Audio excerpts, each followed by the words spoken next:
গাঁওবাসী ৰাইজক বিহুৰ শুভেচ্ছা জনাইছোঁ। দৈ বুলি ক'লে মোৰ তাত আহে অসমৰ ৰাইজ বহুত দূৰৰ পৰা মোৰ লখিমপুৰলৈকে দৈ যায় মোৰ ইয়াৰ পৰা। আজি আহিব তেজপুৰৰ পৰা দৈ নিব কাৰণে।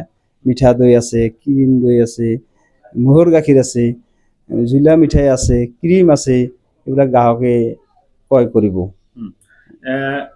ইয়াত কিমান লিটাৰ? ইয়াত লিটাৰ আছে, মিঠা দৈ আছে মোৰ 500 লিটাৰ আৰু 20 মন আছে আপোনাৰ কেঁচা দৈটো, ম'হৰ গাখীৰটো আছে ইয়াত জমা কৰিছোঁ ৰাইজৰ কাৰণে। ইয়াত স্পেচিয়েলিটো আপোনাৰ এইটো ক্ষীৰ দৈ হ'ব, এইটো স্পেচিয়েলি।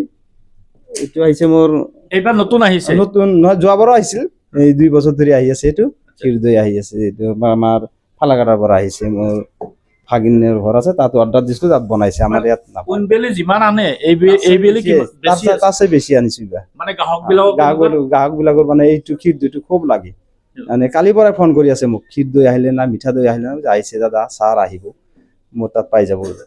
এতিয়া দেখিছোঁ গ্ৰাহকৰ ভিৰ, গ্ৰাহক আহিছে, নিবৰ কাৰণে আহিছে গ্ৰাহক। ৰাতি মই আহি পাইছোঁ, ৰাতিয়ে ফোন কৰিছে, ৰাতিপুৱাই আহিছে। এইবিলাক এতিয়া মিঠা দৈ, ক্ষীৰ দৈ নিবৰ কাৰণে আহিছে। মিঠা দৈ, ক্ষীৰ দৈ আৰু ম'হৰ দৈ কিমান মূল্য? ম'হৰ দৈ হ'ব আপোনাৰ 150 টকা লিটাৰ, আৰু ক্ষীৰ দৈটো হ'ব 350 টকা, আৰু মিঠা দৈটো হ'ব 200 টকা লিটাৰ।